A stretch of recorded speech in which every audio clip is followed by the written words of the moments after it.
with the sole reason of population stabilization. Population বৃদ্ধি হচ্ছিল এবং you will be happy the southern Indian states রাজ্যগুলো এই population কন্ট্রোলের দিকে মন দিয়ে তারা পপুলেশনে চেক করতে লাগলো। এখন যে জিনিসটা এখানে ওনারা আনতে চাইছেন, এতদিন কি হতো এই আর্টিকেল 81, 82, এখন কি করছে, এখন এই অ্যামেন্ডমেন্টের মাধ্যমে সবটা পার্লামেন্ট সবকিছু ডিটারমিনেশন করবে, ডিলিমিটেশন কখন হবে, কখন সেন্সাস দিয়ে কাজ হবে, কোন সেন্সাসটা দিয়ে কাজ করতে হবে পার্লামেন্ট ঠিক করবে, কোন কখন ডিলিমিটেশন হবে পার্লামেন্ট ঠিক করবে। তাহলে আর্টিকেল 81 and 82 এটা রিপিল না করে এইভাবে রেখে আপনি এই জিনিসটা করতে চাইছেন মন গড়া আপনার সুবিধা মতো। তাই আমি বলেছি শালীর আঁচলে মুখ রেখে রাজনৈতিক শিকার করার লক্ষ্যে এই জিনিসটা ডিলিমিটেশন একটা এখানে আনা হয়েছে। উদ্দেশ্যটা কি? ইতিমধ্যে আমরা দেখেছি স্যার, আমি দুর্ভাগ্য সৌভাগ্য হোক, আমি আসামে গেছিলাম প্রচারের জন্য। এই ফার্স্ট টাইম আফটার ডিলিমিটেশন রেজাল্টটা বেরোবে স্যার। ডিলিমিটেশন হয় মোজাকে ব্রেক করা যাবে না, তারপরে ন্যাচারাল বাউন্ডারিজ, পাহাড়, নল, নদী, এই সমস্ত মাধ্যমে তো ডিলিমিটেশন হয়। And when the last delimitation took place, I was an associate member from my party to this delimitation commission. এটা সম্পর্কে আমার কিছুটা কনসেপশন রয়েছে স্যার। আসামে গিয়ে দেখলাম স্যার কোন রকম বেরিয়াল নেই, কোন রকম আইন যে মানা হয়নি, শুধু রাজনৈতিক সুবিধা লোটার জন্য, মানে যেখানে যা পপুলেশন গেট দে কন্টিনিউটি নেই, তার কন্টিনিউটি নেই এলাকা, কোন ওই নদীর ওই পারে আরেকটা টুকরো, মানে ওখানে বেশি ভোট এটাকে এখানে মধ্যে মার্চ করে দিলে আমার এই অ্যাসেম্বলি কনস্টিটিউশন সেফ হয়ে যাচ্ছে। এরকম করে করে এখানে হয়েছে, সেম হয়েছে জম্মু এন্ড কাশ্মীরে।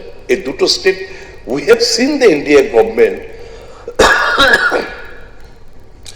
কতটা শুধু পলিটিক্যালি মোটিভেটেড এই কাজগুলো করতে, সংবিধানকে ধাজিয়া উড়াকে এই জিনিসগুলো করতে আমরা দেখেছি।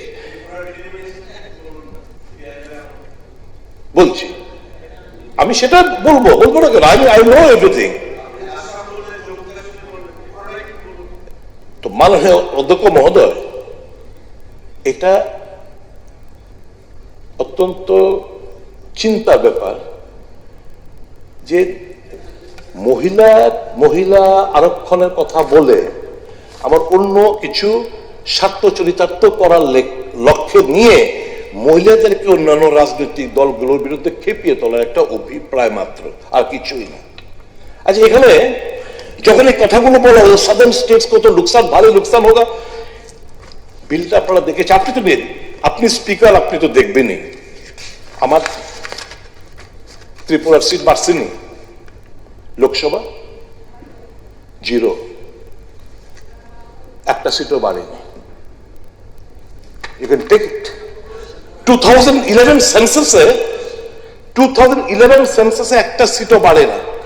ওয়েট, এইবার রাইট, এবার অমিত শাহজি যখন বিরোধীরা চেপে ধরলো যে सदर्न स्टेट, छोटा स्टेट, नॉर्थ ईस्टर्न स्टेट्स बहुत नुकसान हो गए इन लोगों का, तो অমিত শাহ কি একটা তথ্য বের করে নিয়ে আনলো, nowhere it is encrypted, লিখিত নয়, বিলের মধ্যে কোথাও নেই।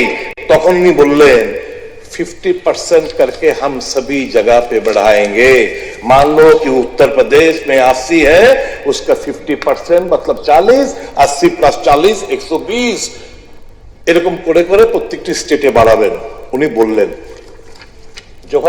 যখন বিরোধীরা বললো भाई साहब इस पे कहा कौन सा ये जो आपने बिल लाया है कहां पे लिखा है, इधर बताइए तो।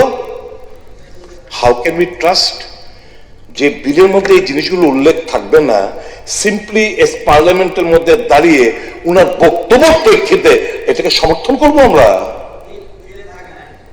আরে বলেন কি এটা, এই যে এনেছেন এই জিনিসটা যে এনেছেন তাহলে তো যা তুমি 2011 সেন্সাস, আপনারা বলছেন এখানে 2011 সেন্সাস, আজকে যেটা আনলেন 2011 সেন্সাস, 2011 সেন্সাসের তালিকায় তো আমরা দেখলাম, আমি ধরুন আপনি এখানে বিল এনেছেন তো, I am concern for my state, I am concern যে আমার সিট, আমার পপুলেশন বেড়েছে, আমার একটা এসটিসি